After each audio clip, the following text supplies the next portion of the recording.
Hello everyone, जय श्री राम सबको। सबसे पहले आज हम जो बात करने वाले हैं वो साइंस के टीएमए के बारे में बात करने वाले हैं। बहुत बच्चों के मैसेज आ रहे थे कि सर आप साइंस के टीएमए कैसे अपलोड करना है, उसमें क्या क्या लिखना है, वो चीजें बता दीजिए। तो मैं आपके पास बिना टाइम वेस्ट करे इस पे स्टार्ट करते हैं। कोड नंबर मैंने ऊपर मेंशन कर दिया है 212 साइंस टेक्नोलॉजी का। तो आपको क्या करना है, एक फाइल लेनी है। जो पेज फाइल के पेजेस होते हैं जो एक तरफा लाइन एक तरफा प्लेन होते हैं, आप उनको लीजिए, क्योंकि जो डायग्राम है वो आप उसके अंदर बनाइए जो प्लेन शीट है। ठीक है, तो अब हम बात करते हैं जो क्वेश्चन है। जैसे आप विभिन्न मानों को प्रतिरोध पाने के लिए विभिन्न तरीकों में प्रतिरोध जोड़ सकते हैं। आपको प्रत्येक अहम के लिए 3 प्रतिरोधक दिए गए हैं। विभिन्न संयोजनों को दिखाते हुए आरेख बनाइए, साथ ही प्रत्येक संयोजन के समतुल्य प्रतिरोध को परिकलित भी कीजिए। ये आपको पहला क्वेश्चन लिखना है। और ये जो डायग्राम है ये खाली जो पेज है उस पर आपको बना देना है। ठीक है, और ये सारी की सारी चीजें ये आपको अच्छे तरीके से डायग्राम आपको मेंटेन कर देना है, ये सारा लिख देना उसके अंदर। ठीक है, ये आप देख सकते हैं। ठीक है, ये डायग्राम आपको बना देना है। और जो इसके बारे में जैसे आपको थ्योरी लिखना चाहे तो वो लिख सकते हैं। वैसे आपका पहला क्वेश्चन जो है वो सिर्फ डायग्राम का है और आपको डायग्राम ही बनाना है। क्वेश्चन नंबर 2 है, हाइड्रोजन और ऑक्सीजन द्रव्यमान के अनुसार 1:8 के अनुपात में मिलकर पानी बनाते हैं और 3 ग्राम हाइड्रोजन गैस के साथ पूरी तरह से प्रतिक्रिया करने से के लिए ऑक्सीजन गैस के कितने द्रव्यमान की आवश्यकता होगी। तो आपको क्या करना है, जो थ्योरेटिकल आंसर है वो आपको यहां से स्टार्ट कर देना है कि पूरा का पूरा आपको सेम लिख देना है। ठीक है, स्क्रीन पे आपको नजर आ रहा होगा, ये पूरा का पूरा आपको यहां तक लिख देना 24 ग्राम।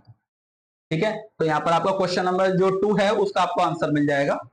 अब हम बात करते हैं क्वेश्चन नंबर 3 के बारे में। मलेरिया के रोग कारक का नाम लिखिए और संक्रमण विधि का वर्णन कीजिए। इस रोग के क्या लक्षण है। मलेरिया के संक्रमण की रोकथाम के लिए कुछ 4 उपाय लिखिए। तो आंसर यहां से स्टार्ट होगा आपका, आप सीधा सारा आंसर लिख सकते हैं। ये सारे पॉइंट्स में बनाए गए हैं। ठीक है, तो आपको ड्रेनेज बंद करें यहां तक आपको लिख देना है। यहां पर आपका आंसर नंबर 3 आपका कंप्लीट हो जाएगा। ठीक है, अब हम बात करते हैं क्वेश्चन नंबर 4 के बारे में।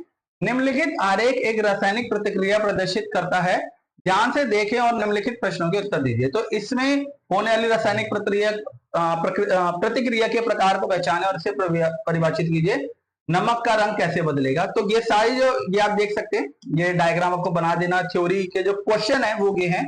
ठीक है, तो आपको ये सारी चीजें अच्छे से मेंटेन कर दिए ना, और जो थ्योरेटिकल आंसर है वो यहां से स्टार्ट होगा। क्वेश्चन लिख के आप इसके आंसर सीधा सीधा लिख सकते हैं। ठीक है, चलिए अब हम बात करते हैं क्वेश्चन नंबर 5 के बारे में। नीचे कुछ जानवरों के नाम दिए गए हैं, 2 जानवरों की पहचान करें जिनमें से प्रत्येक दिखा रहा है कि उनमें से एक प्रत्येक संघ वर्ग का नाम भी दीजिए। अब जैसे इसके अंदर ये क्वेश्चन दिए गए हैं सारे, जो हमने डाक करके लिख दिए, और ये थ्योरी जितनी भी है ये सारी की सारी आप क्या कर सकते हैं, अच्छे से आप उस फाइल के अंदर जो थ्योरेटिकल जो लाइन वैल्यू है उसके अंदर आप अच्छे से इसको लिख सकते हैं। क्वेश्चन नंबर 6 है, निम्नलिखित का उत्तर दीजिए। ये क्वेश्चन है, ये आंसर नहीं है, मैं पहले बता देता हूँ, काफी बड़े लग रहे हैं क्योंकि क्वेश्चन इतने बड़े हैं। जो इसके आंसर हैं वो यहां से स्टार्ट है। ठीक है, तो जैसे पहला क्वेश्चन हमारा ये दिया गया है कि एक आदमी सुनार बनकर घर घर जाता था।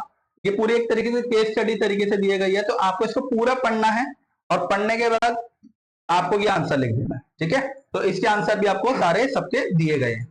ठीक है, ये सारे आपको आंसर मिल जाएंगे इसमें, जितने भी चीजें हैं, जितने भी क्वेश्चन है।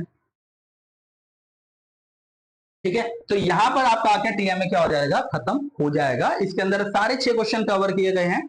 जहां डायग्राम है हमने डायग्राम बना दिए हैं, और जिसको मतलब थ्योरी लिखनी थी वहां पर थ्योरी लिख दी है। ठीक है, ये हिंदी मीडियम वालों के लिए था। अगर इंग्लिश मीडियम वाले बच्चों को चाहिए हो तो वो भी कमेंट में सेक्शन में लिख सकते हैं, तो हम उनके लिए भी वीडियो बना देंगे, कोई दिक्कत नहीं है। और भी कोई आपको सब्जेक्ट के लिए जो टीएमए चाहिए और आपको कोई प्रॉब्लम आ रही हो तो आप कमेंट सेक्शन में लिखिए कि सर हमें इस सब्जेक्ट के टीएमए चाहिए, हम आपको उसकी वीडियो बना के देंगे। अगर आपको अच्छा लगा हो तो वीडियो को लाइक कर दीजिए, चैनल को सब्सक्राइब करके रखें। रीजन इज दैट कि आगे आने वाली इंफॉर्मेशन जितने भी है वो आपको पता लगती रहेगी, चाहे वो एनओएस से रिलेटेड कुछ भी हो। ठीक है, चलिए बहुत बहुत धन्यवाद।